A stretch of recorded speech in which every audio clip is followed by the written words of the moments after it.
Merci à tous ceux qui sont présents ici et à tous ceux qui nous suivent à distance. Alors, on va parler des énergies alternatives pour entrer dans le très concret de la transition énergétique. J'étais la semaine dernière à Saint-Nazaire. General Electric inaugurait la première nacelle destinée à venir équiper le premier parc éolien en mer français. Voilà, elle est très, très attendue parce qu'elle symbolise une longue sortie du désert. Ça va faire 8 ans que les appels d'offres ont été lancés et on n'a toujours pas une éolienne en mer. En France, les énergies renouvelables, c'est 23% de notre consommation. C'est loin de nos objectifs, fixés entre 33 et 36% en 2028.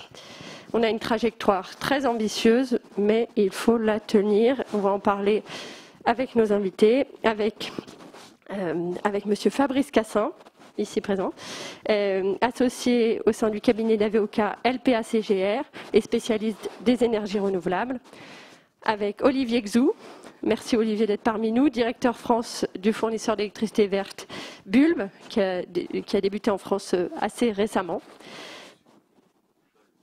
Bulb, très bien, je retiendrai. Voilà. Julien Aubert, le député LR du Vaucluse, qui a présidé une commission d'enquête sur les énergies renouvelables et leur impact, et qui a déposé une proposition de loi visant à raisonner le développement de l'éolien. Et M. Vincent Ballès, qui est directeur général de WPD Offshore et Solaire en France, la filiale du spécialiste allemand des énergies renouvelables. Merci, messieurs. Alors, tout simplement, on est en retard. On est en retard sur notre trajectoire, la feuille de route que s'est fixée le gouvernement. Et le Covid risque pas d'améliorer les choses. On le voit dans l'éolien, on le voit dans le solaire, on le voit dans l'éolien en mer. On a des retards. Vincent Ballès, est-ce que ça vous inquiète? Retirez mon masque, ce sera plus clair. C'est ça. Bonjour à tous. Alors, on a du retard, c'est peut-être un paradoxe. Alors, je vais parler essentiellement d'éolien en mer. Et c'est vrai que pour l'éolien en mer, on peut difficilement dire le contraire. Hein. Vous l'avez évoqué, encore aucune éolienne en mer au large de nos côtes. Quand en Europe, il y en a plus de 5000. Quand au niveau mondial, il y a une vraie dynamique sur le développement de l'éolien en mer. Donc, pourquoi ce retard sur cette filière d'éolien en mer? Revenons 10 ans en arrière, 2012, c'était le grand plan pour lancer l'éolien en mer en France. Il y a eu un train d'appel d'offres, 6 projets attribués. WPD a été lauréat de 2 parcs, Fécamp et Courseulles. Et donc nous avons engagé ce travail de développement pour atteindre une décision d'investissement des projets, en fin de développement, puis la réalisation du parc. Cette étape nous a pris 10 ans. Vous évoquiez Saint-Nazaire, c'est justement la concrétisation, ces commandes industrielles, c'est la concrétisation de ce développement de projet, donc tout ce processus administratif qui prend du temps.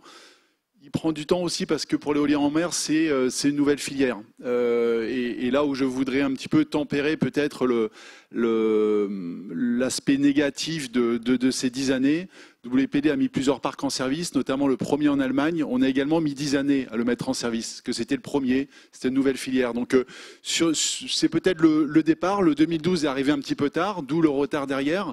Mais pour refaire le lien encore avec l'Allemagne sur l'éolien en mer, 10 ans pour le premier, mais dans les 10 années qui ont suivi, il y en a 10 autres qui ont été, il y en a 30 autres qui ont été mis en service. 30 projets mis en service en Allemagne entre 2010 et 2020. Et c'est peut-être là-dessus où il y a un point de vigilance pour la France. Se dire les premiers parcs, les 6 premiers, donc Fécamp, Courseulles et les 4 autres, se lancent, se mettent en service. Ça y est, on a un tissu industriel qui se met en place. Siemens Gamesa, qui a implanté ses usines au Havre, usines en cours de construction, souligne que un tiers des capacités industrielles pour fabriquer de l'éolien en mer, donc un tiers des usines pour fabriquer de l'éolien en mer en Europe, sont aujourd'hui en France. Donc c'est le résultat de ces premiers appels d'offres.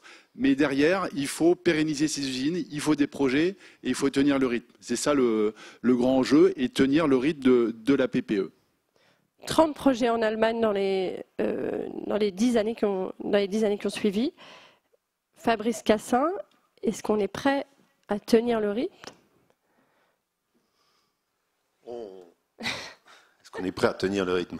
En tout cas, le passé montre que non. Il faudra résoudre, il y a trois problèmes, hein, côté stabilité du régime juridique. L'instabilité du régime juridique ne permet pas de planifier le développement sérieusement. Je dirais sa complexité et le contentieux. On n'est pas de filière industrielle qui se développe avec à peu près 70%, 100% pour les parcs offshore, de toutes les autorisations délivrées par l'État sont contestées. Sur l'instabilité, regardons les 10 dernières années, je dirais même 2003. Le schéma régional éolien, il est introduit en 2003 et, je parle du terrestre, on soumet un permis de construire. On fonctionnera avec le permis de construire jusqu'en 2011. Après, on passe à l'autorisation d'exploiter et au permis de construire, pour ensuite passer à l'autorisation unique. Puis, je fais court, à l'autorisation environnementale. Aujourd'hui, au contentieux, vous vous retrouvez sur toute la période sur des parcs qui ont, et quand ils sont modifiés en particulier, puisque les machines évoluent et qu'il faut avoir utilisé la meilleure des technologies, donc on est obligé de modifier au moment de la construction, quand les dossiers remontent à quelques années, on est obligé de faire des modificatifs, des évolutions de dossiers. Un développeur, il est obligé de faire cela sur 7 ans, 8 ans de développement.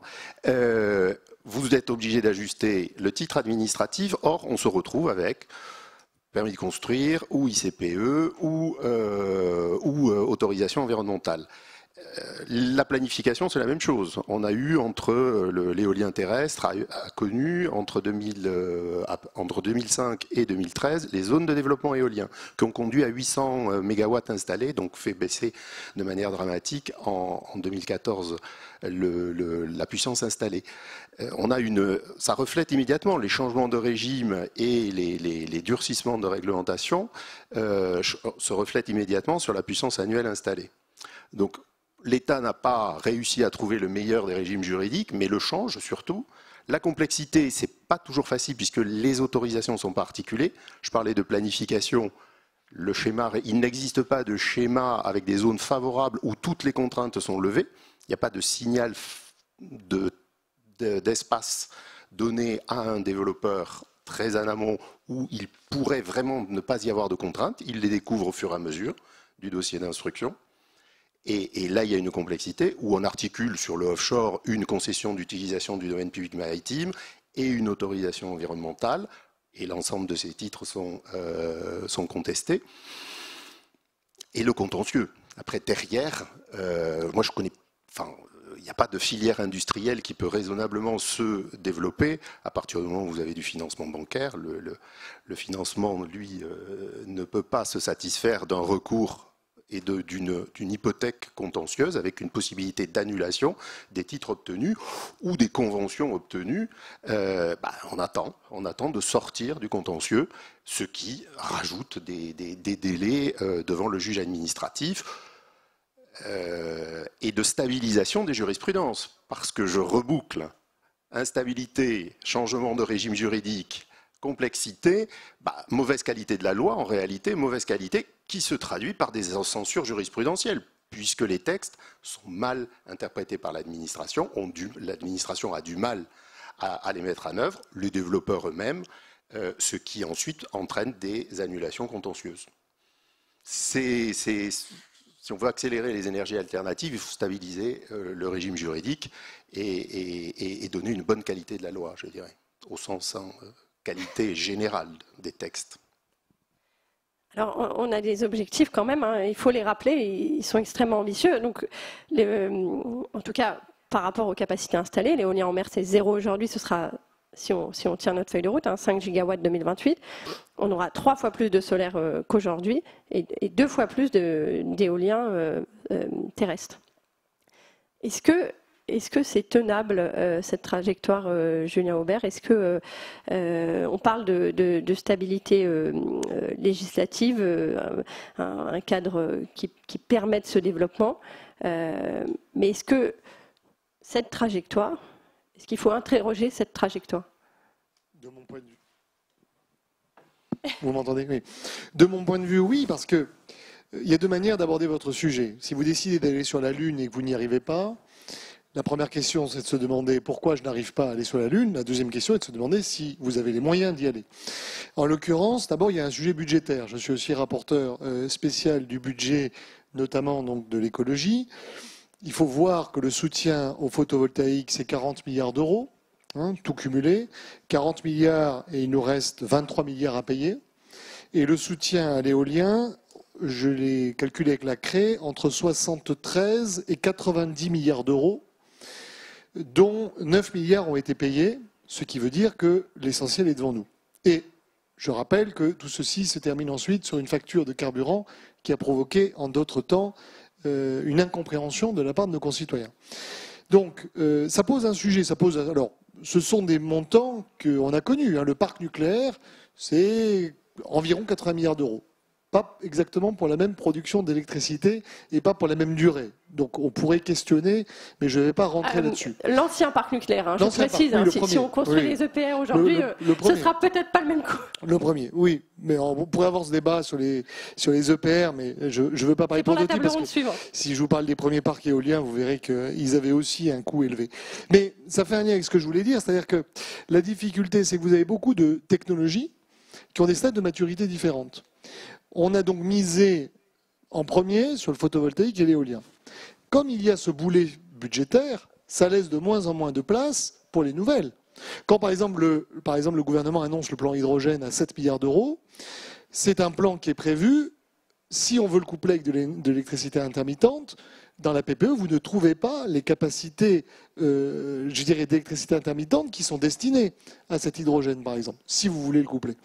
Et évidemment, les 7 milliards d'euros, c'est pas grand-chose par rapport au montant. Donc je dirais qu'il y a un premier problème budgétaire qui fait que on est parfois allé avec beaucoup d'allant, et maintenant, eh bien, qu'est-ce qui se passe? On dit, ben, ça coûte cher. Et on écoute le rapporteur spécial budget, et donc je vois que par exemple sur les contrats photovoltaïques, ou d'ailleurs dans les renégociations, on essaye de faire baisser le prix. Deuxièmement, effectivement, la loi fixe un cadre général et on ne s'est pas du tout posé la question de la déclinaison territoriale, avec donc des collectivités territoriales qui se fixent leur propre stratégie de transition, avec des opérateurs privés qui sont sur le territoire qui font leur marché, avec des communes qui n'ont plus vraiment, ou des intercommunalités qui n'ont plus vraiment la maîtrise, et avec des populations qui, elles, sont parfois franchement hostiles à certaines technologies. On a beaucoup de problèmes, notamment sur l'éolien terrestre, aussi sur l'éolien maritime, je pense aux marins pêcheurs, moins sur d'autres types de technologies. D'où d'ailleurs le problème de l'instabilité juridique, parce qu'on a d'un côté des industries qui disent « excusez-moi, mais moi, il faut que je fasse mon business », et de l'autre, des gens qui font des recours. Mais ça montre qu'il n'y a pas de consensus.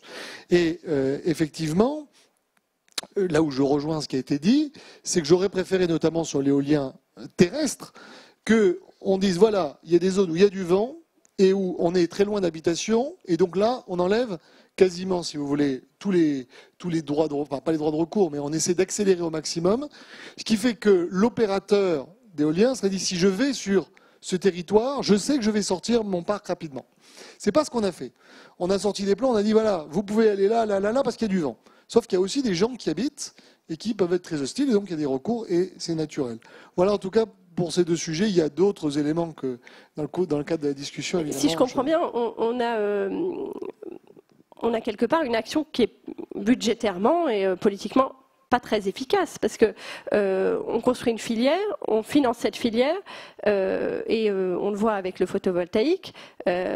Aujourd'hui, on remet en cause certaines aides qui supposent un impact sur la stabilité juridique et sur les investisseurs qui peuvent potentiellement s'intéresser à cette filière. Olivier, qu'est-ce que vous en pensez? Vous vendez de l'énergie verte, mais vous m'avez expliqué que vous achetez 30% de l'électricité que vous vendez à des producteurs d'énergie renouvelable. C'est exact. Alors, je vais me présenter rapidement pour comprendre le regard que je vais avoir sur la question. Bulb, on est un fournisseur d'énergie renouvelable. On est né il y a 5 ans au Royaume-Uni et on vient de se lancer en France. Le propre de Bulb, c'est qu'on est le fournisseur d'énergie en Europe qui a connu la plus forte croissance sur cette période. Cette année, on va faire un peu plus de 2 milliards de British Pounds de chiffre d'affaires et on fournit 1,7 million de Britanniques en énergie, électricité et gaz. Moi, ça me Nous, on est par nature assez optimiste sur la question dont on débat aujourd'hui, parce qu'on est convaincu qu'en plus des réalités politiques, administratives, juridiques dont il est question, on est à l'aube d'un changement commercial qui va venir ajouter à la réalité politique et de soutien via des appels d'offres, etc., une réalité de marché, puisque aujourd'hui il y a un peu moins de 5%, je crois 3% pour être exact, de la population française qui a souscrit à des offres d'énergie verte en France. Et l'exemple britannique que je connais du coup très bien fait que en l'espace de 5 à 10 ans, on peut passer à 10%, 20%, comme c'est déjà le cas au Royaume-Uni. Et ça veut dire quoi de manière pratique? Il y a un espace commercial, pour l'énergie verte. Mais reste à quand même construire les capacités, Fabrice Cassin. Comment on fait pour avoir une action plus efficace? On parlait de cartographie. Il y a un projet à l'étude, cartographier les sites pour avoir un développement de l'éolien peut-être plus rapide. Est-ce que ça, c'est un projet crédible? Ça, c'est une vieille. On essaie depuis 15 ans de cartographier. Et effectivement, les prolongements du GT ministériel vient avec son nouveau lot de demandes sur les dossiers. Lever toutes les contraintes, il y a des zones sur lesquelles c'est tout à fait possible. Les grandes plaines betteravières des Hauts-de-France, la première région éolienne. Mais maintenant, on a fait apparaître dans le nouveau guide de l'étude d'impact, il y a des travaux qui sont en cours pour travailler sur les études paysagères, et c'est maintenant la notion de saturation visuelle. Alors, l'éolien, l'opérateur va sur une zone qui n'est pas développée, et là, il porte atteinte au paysage, puisqu'il intervient sur des espaces qui jusque-là ne connaissaient pas l'éolien, et en revanche, dans les zones où il y a un vrai gisement éolien, où il y a une plaine d'agriculture intensive avec des infrastructures, où il y a une acceptabilité aussi des habitants sur l'éolien, là, on va parler de saturation visuelle. C'est l'exercice impossible. Il y a un moment, il faut quand même savoir ce que l'on veut. Est-ce qu'on veut développer ou pas? Parce qu'après, les contraintes, vous les trouverez toujours. Et donc, notamment sur la planification. Bon, un des grands espaces, oui, parce que je crois que c'est une illusion de vouloir planifier. Je réponds à Monsieur le député. Je crois que c'est une illusion. Il n'y aura jamais de zones vertes sur lesquelles on peut parfaitement s'implanter. Le problème du contentieux, on nous dit un bon dossier ne va pas au contentieux. Non, non. Il y a de fédérations, la Fed, vous avez des opposants systématiques sur l'éolien qui attaqueront quoi qu'il arrive. Donc, il n'y a pas de négociation. Le trouble de voisinage est une autre chose. Ça, c'est ce à quoi on travaille à travers les concertations préalables, les débats avec les habitants. On parle et des troubles que, légitimement, un riverain peut trouver au voisinage des éoliennes.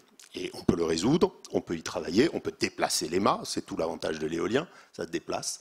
Des mâts, on peut trouver des emplacements. On ajuste au fur et à mesure. Les erreurs qui ont pu être commises il y a 20 ans au tout début de l'éolien se corrigent au fur et à mesure.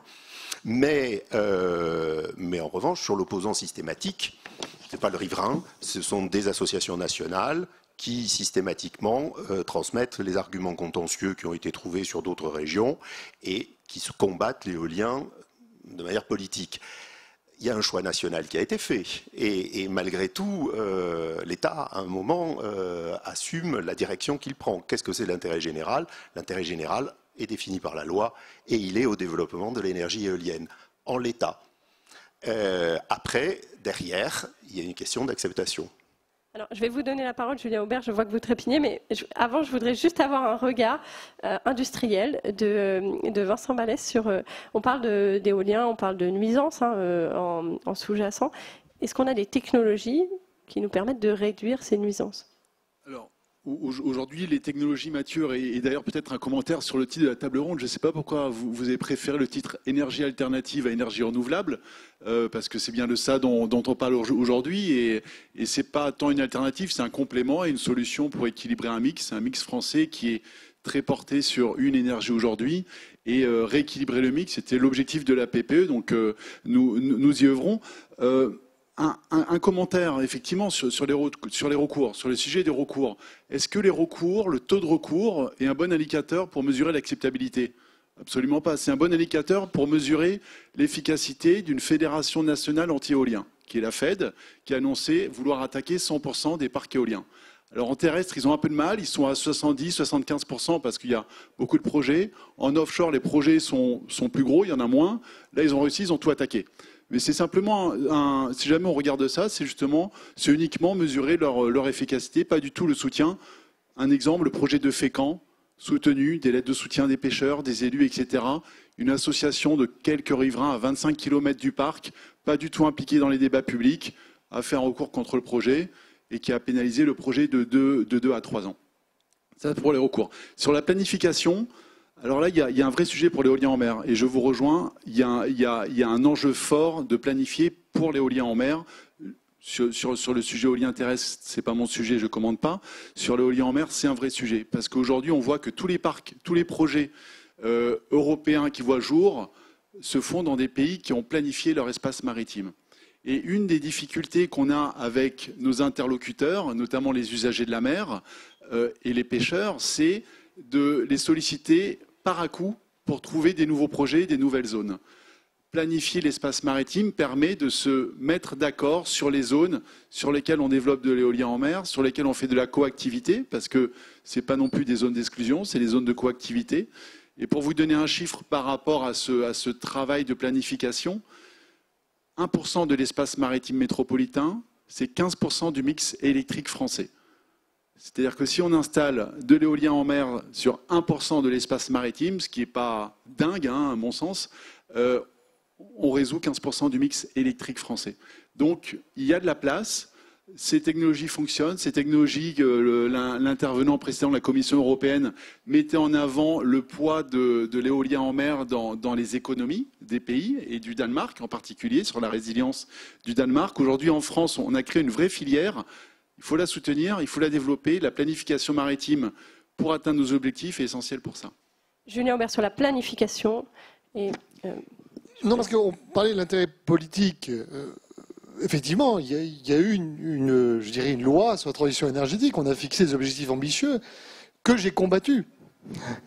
Si vous voulez, que j'ai combattus parce que je pense que ça coûte très cher et qu'on ne fait pas des énergies... D'abord, sur le titre de la table ronde, c'est pas pourquoi les énergies alternatives n'accélèrent-elles pas quand on en discute, c'est pourquoi l'éolien n'accélère-t-il pas.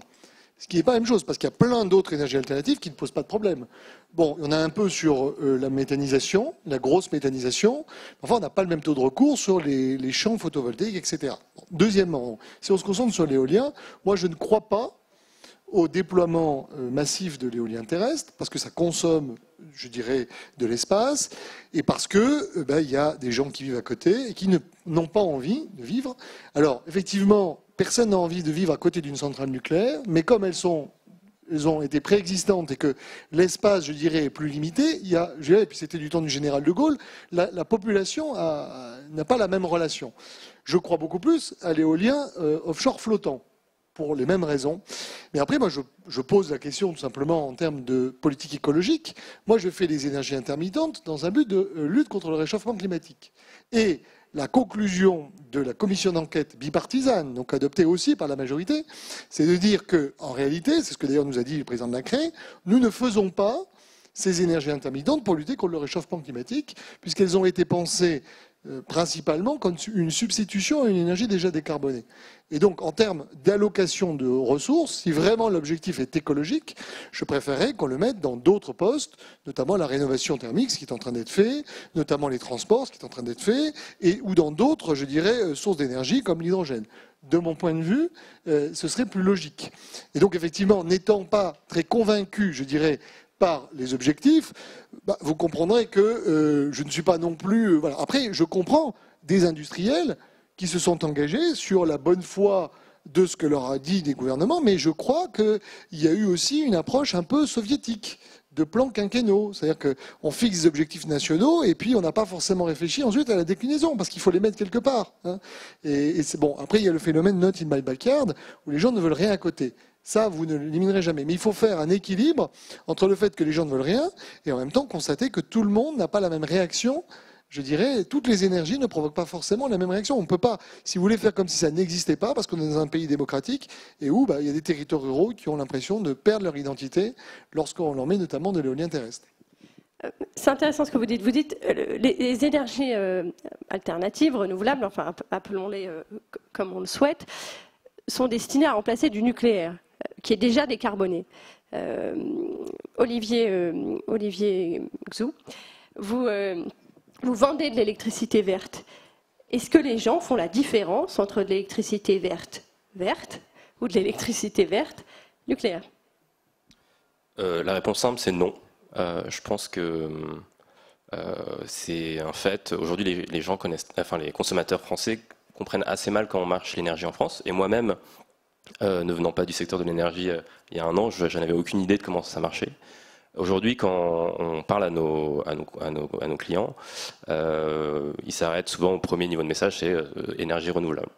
La réalité, c'est que nous, on interroge souvent nos clients et il y a un clivage assez clair, hein, pratiquement 50-50, entre les gens qui se félicitent que l'électricité en France est 20% moins carbonée que nos voisins européens, que l'énergie est en moyenne moins chère grâce aux choix qui ont été faits dans le passé, et les gens qui sont convaincus aussi qu'il faut aller plus vite que la transition qui est aujourd'hui à l'œuvre. Et donc nous, notre travail, puisqu'on propose qu'un seul modèle pour tout le monde, c'est de concilier ces deux réalités. Et donc la première étape, et ça fait un peu écho à votre question, c'est de faire un énorme exercice de transparence et de pédagogie pour leur expliquer pourquoi, qu'est-ce que ça veut dire en fait quand on propose de l'énergie renouvelable. Est-ce que ça change la nature des électrons qui sortent de leur prise le jour où ils switchent chez nous? La réponse est non. Mais qu'est-ce que ça veut, ce que ça induit? Parce que sur le mix énergétique français, nous, on a 30% de nos achats qui viennent de contrats bilatéraux avec des fournisseurs français, des producteurs français, pardon, et donc l'impact que ça va avoir à terme sur le paysage énergétique du pays. Fabrice Cassin, vous voulez réagir? Je rebondis sur le coût quand même, et la différence entre l'éolien terrestre avec sa complexité contentieuse et le solaire. Le solaire, lui, son ralentissement est à 50% de l'objectif de 2023. On est en retard sur les objectifs. Le solaire a subi un moratoire en 2010. C'est plus là les ruptures et là aussi l'instabilité du régime de soutien qui a fait défaut en 2010 et qui aujourd'hui encore est en rediscussion, qui ralentit. On n'a pas de problème là côté déclaration préalable, toiture ou champ photovoltaïque au sol, quoique les contentieux existent dès lors que vous êtes sur des zones sensibles, le plateau de Valensole, vous retrouvez des zones où il y a du contentieux de biodiversité ou du contentieux de contestation sur les grands champs en Nouvelle-Aquitaine en particulier. Si je vous interromps, si je comprends sur le solaire, le problème c'est le foncier, l'accès au foncier. Le foncier, parce que c'est tout aussi, c'est spatial, c'est ça la différence. Je crois que votre micro. Pardon. C'est dommage, on espérait ne pas entendre. Je suis sûr que vous en seriez marri de ne pas m'écouter là-dessus. Je disais donc que sur le solaire, il y a la question du soutien et des ruptures sur le soutien financier. Là aussi, problème de stabilité pour que les investisseurs aient un cap à suivre. Les contentieux existent aussi. Hein. Les grands champs au sol ont des problèmes contentieux, que ce soit en Nouvelle-Aquitaine, comme je le disais, comme sur la région PACA. On a des contentieux. Et sur le coup, ce qui est important aussi, c'est évidemment, alors là je reviens sur l'éolien, c'est de revenir sur le changement du régime de soutien. Il ne faut quand même pas oublier, si on se met dans la perspective, il y a le passé, où pour l'obligation d'achat, pour lancer les filières solaires comme éolien terrestre, il y a eu un coût, il y a un budget, c'est tout à fait exact. En revanche, on a changé désormais, on a quitté le régime de l'obligation d'achat depuis 2014. Les appels d'offres successifs de 2019 atterrissent pour l'éolien terrestre à autour de 66 €, hein, sous votre contrôle, 66 € à peu près le mégawattheure, en complément de rémunération. dès lors qu'on n'est plus sur un tarif d'achat complet de l'énergie produite. Côté offshore, Dunkerque, vous l'avez souligné, et on est arrivé à 50 € désormais. Donc, on a une énergie compétitive. Enfin, là, incontestablement, passer l'investissement initial, comme on l'a fait pour le nucléaire, qui était lié quand même aussi au militaire. Mais on a aussi la force militaire, hein, la force de dissuasion qui est aussi derrière, hein, dans les coûts. Mais en tout cas, on est désormais sur une énergie qui, à terme, arrivera, et c'est d'ailleurs les objectifs du ministère, arrivera à se passer même de système de subventionnement. Donc il faut aussi regarder le long terme. Enfin, c'est même, d'ailleurs, en énergie, je dirais, il n'y a que le long terme. C'est 30 ans, 40 ans qui comptent. Bon, Julien Aubert, je vous laisse répondre. Oui, non, mais sur le long terme, moi je suis d'accord avec vous. Après, attention aux comparaisons de coûts. Parce que 40 milliards pour développer une production photovoltaïque, c'est-à-dire la moitié de ce qu'a coûté le parc nucléaire historique, qui pendant 40 ans a produit 75% de l'électricité, si je ramène mon coût à l'électron, il est beaucoup plus subventionné. Deuxièmement, vous avez raison sur les prix récents. Mais le problème de la facture budgétaire, c'est qu'elle traîne le boulet passé et qu'on ne peut pas en faire abstraction. C'est quand vous êtes engagé sur déjà 70 à 90 milliards, c'est compliqué de redéployer. Troisièmement, et ça c'est un sujet technique, le problème de l'intermittence électrique et l'incapacité de stocker fait que vous avez un phénomène de volatilité ou d'instabilité dans un système qui est interconnecté. D'ailleurs, on l'a vécu également en Californie où il y a maintenant des coupures d'électricité. Et donc, il faut bien faire attention que le coût social, le coût total, n'est pas le coût affiché de production ou même de vente. Parce que vous avez ce qu'on appelle des externalités négatives quand vous êtes obligé de payer les Allemands pour acheter votre électricité. On a des coûts de réseau, voilà. Des coûts de raccordement. Des coûts, oui, et puis des coûts tout simplement quand vous avez une surproduction électrique et qu'il n'y a pas d'acheteurs, ou quand vous êtes obligé subitement de couper certains consommateurs d'électricité parce que vous avez une tension, ou lorsque vous avez les problèmes qui se posent aujourd'hui en Californie. Et c'est en ça, si vous voulez, que la réflexion sur ces énergies intermittentes, parce que quand on parle d'énergie alternative, il n'y a pas que les énergies électriques intermittentes. Et je trouve que ce serait intéressant. Il se trouve que historiquement, on a fait ce choix, mais aujourd'hui, on a d'autres énergies qui arrivent et il faut leur faire de la place. Et donc c'est pour ça que... Mais l'hydrogène, par exemple, on le mentionnait dans la table ronde précédente, utilise des capacités électriques. Oui. C'est un nouveau choix qu'a fait l'exécutif, de soutenir l'hydrogène. Mais est-ce qu'on ne risque pas de retrouver les mêmes problèmes? Mais on refait toujours les mêmes erreurs. Dans un premier temps, on dit, on ne le voit pas, on n'en parle pas. Et puis un jour, on ne sait pas pourquoi, après un petit lobbying, subitement on annonce, on dit on va faire un grand plan. Donc on met les moyens. Et la difficulté sur ces sujets budgétaires, c'est que ces 40 ou ces 120 milliards, jamais le Parlement, qui vote l'impôt, n'a décidé des montants. Nous voyons passer les trains, et vous avez effectivement un compte d'affectation spéciale qui voit passer les trains. Or, à un moment donné, les Français le payent. Donc ça produit des conséquences. C'est-à-dire que quand vous avez une augmentation des coûts, à un moment donné, il y a bien quelqu'un qui paye, autrefois sur sa facture d'électricité, maintenant sur sa facture de carburant. Donc on ne peut pas faire considérer que ces coûts-là, en réalité, c'est pas grave. 120 milliards d'euros, c'est quand même un tiers du budget de l'État. Sur le plan hydrogène, c'est intéressant, à condition qu'on explique comment on l'inscrit dans une chaîne. Moi, je milite, si vous voulez, pour l'association nucléaire hydrogène, parce que je pense que si vous ajoutez les coûts de l'électricité intermittente et les coûts de l'hydrogène vert, parce que l'hydrogène vert, ça coûte très cher aujourd'hui, par rapport à l'énergie de l'hydrogène gris. Bon. Et puis ensuite, en aval, de savoir quelles applications, plutôt sur de la mobilité lourde. Voilà. Mais attention à ne pas passer, je dirais, trop brutalement, de l'hydrogène, ce qu'on me disait il y a 4-5 ans, c'est pas pour maintenant, demain, ça y est, c'est la martingale. Il faut éviter, si vous voulez, la jurisprudence Minitel. Voilà. Moi, je crois, si vous voulez, que personne n'est devin. Peut-être qu'effectivement, dans 30 ans, tout le monde roulera à l'hydrogène ou à la voiture électrique. Par contre, ce dont je suis sûr, c'est que la France ne se paiera pas un système d'infrastructure hydrogène, un système d'infrastructure électrique, un système d'infrastructure essence, et demander à ses constructeurs d'avoir 3 types de véhicules. À un moment donné, je veux dire, si moi, je suis en territoire rural et que j'achète ma voiture, il faut que je puisse faire le plein quand je vais voir ma cousine à Nantes.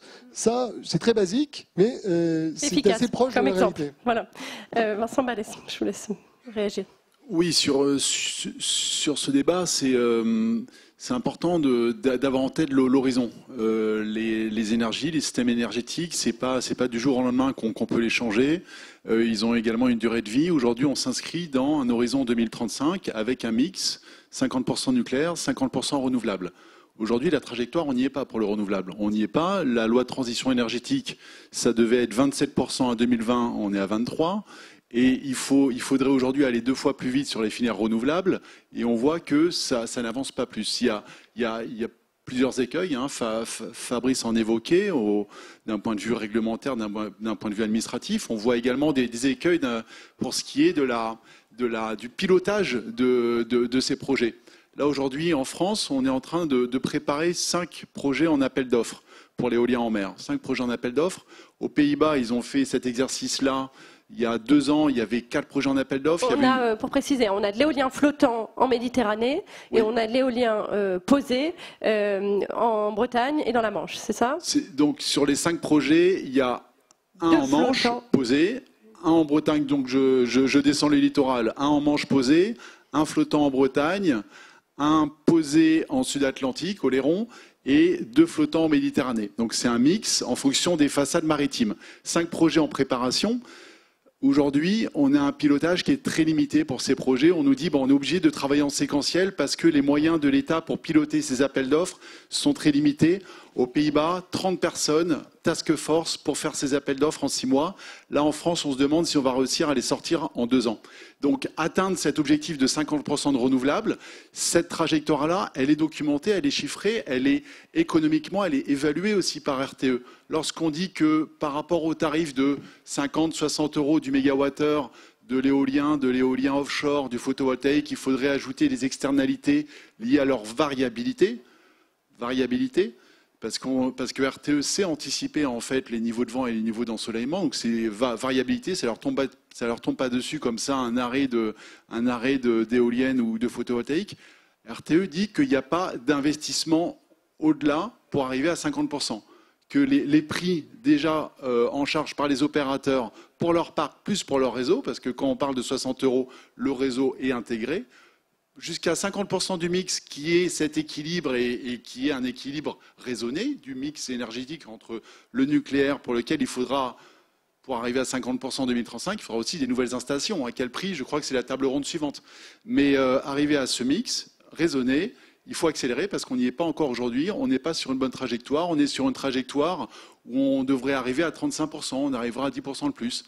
Mais on n'est pas à 50%. Donc, se donner les moyens, planifier pour l'éolien en mer, simplifier pour l'éolien terrestre. Fabrice Cassin, un mot de conclusion. Le temps file. Je ne sais pas si c'est à moi de conclure. Votre micro, si vous voulez bien. Pardon. J'insisterai vraiment sur la visibilité, sur la visibilité du système, la stabilité du système de développement, que ce soit évidemment le soutien financier, le raccordement également, et les autorisations administratives d'implantation.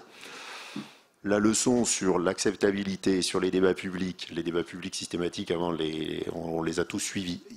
Je conclurai moi sur ce coût administratif qui est imputable uniquement à notre pays, le coût administratif de développement. Le coût en moyenne, c'est 250 000 € le dossier à peu près sur un parc terrestre, qui peut être 20, dès lors qu'ensuite on a un refus, qu'on apprend au bout de 3 ans, 4 ans à l'instruction, ou qu'on a une annulation et puis que finalement les années passent et qu'il y a d'autres endroits qui deviennent prioritaires. Ce coût administratif, je crois que c'était l'Institut Montaigne qui l'avait souligné aussi dans ses études, il est uniquement imputable au pays, et sur le développement des énergies renouvelables, c'est ce qui impacte le plus lourdement, à mon sens, cet objectif. Alors, je vais juste voir si on a des questions dans la salle. Pour ceux qui sont là, non, très bien. Alors, on a une question quand même. Alors, je résume la question.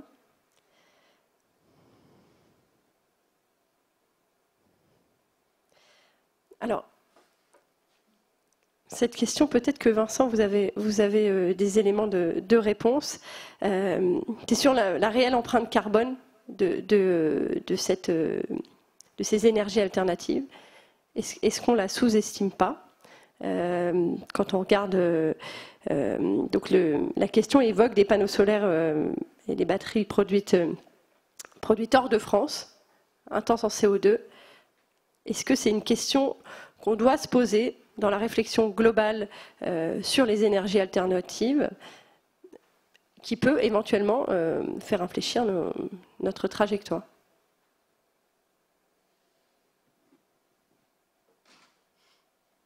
Donc la question, c'est l'empreinte carbone des différentes énergies renouvelables. Alors là-dessus, c'est documenté par l'ADEME. L'ADEME a évalué ces différentes empreintes carbone des énergies renouvelables. Ce qu'il faut voir, c'est déjà d'une part que l'empreinte carbone, elle concerne quasiment exclusivement la partie construction, parce que derrière, par nature, lorsque ces installations produisent, on n'a pas de combustible, on n'a pas de mouvement de déchets à gérer, etc. L'empreinte carbone, elle est nulle ensuite. Donc c'est vraiment au moment de la construction.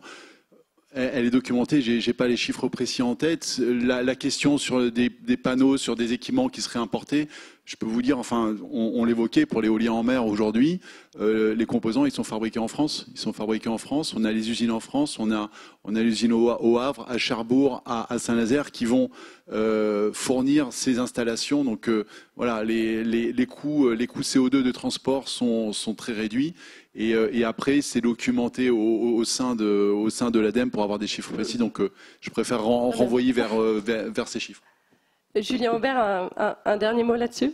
Merci. Écoutez, les chiffres de l'ADEME, je les prends toujours avec modération, parce que j'ai vu des fois des chiffrages qui permettaient 100% d'énergie renouvelable en France, chose à laquelle seuls quelques... Vous n'y croyez pas? Ah non, j'y crois pas. Je crois, si vous voulez, que le chiffre de 50% d'énergie intermittente déjà est sorti du chapeau un jour dans le cadre d'une négociation purement politique, et que le jour où on fera, oui, vous avez raison, et je crois que le jour où on fera une stratégie industrielle raisonnable et pas de la politique avec des chiffres ronds pour pouvoir afficher un volontarisme, on se rendra compte que déjà une partie des difficultés baisseront. Et ensuite, sur l'empreinte carbone, c'est une question très compliquée, parce que, par exemple, dans l'éolien offshore flottant est beaucoup plus localisé en France industriellement. L'éolien posé, j'ai compris, moi en tout cas, des longues auditions que nous avons fait, et l'éolien terrestre, il y a beaucoup plus d'importations, même si ça peut changer suivant les types de technologies. Mais enfin, la valeur ajoutée, moi j'ai retenu que c'était 40% en France. Donc, à partir du moment où vous importez, suivant le pays dont vous importez, ça dépend comment vous calculez l'empreinte carbone. Donc le concept est toujours assez compliqué. Ce qui est certain en revanche, c'est que quand vous produisez de l'électricité intermittente 20 ou 40% du temps, il faut donc la coupler avec d'autres, et que si vous la couplez avec des centrales à gaz, vous émettez du CO2. Bon, vous faites une transition toute trouvée avec la prochaine table ronde qui évoquera le nucléaire et son avenir. Merci infiniment d'avoir participé pour ceux qui nous suivent à distance et puis pour ceux qui sont dans la salle. Voilà.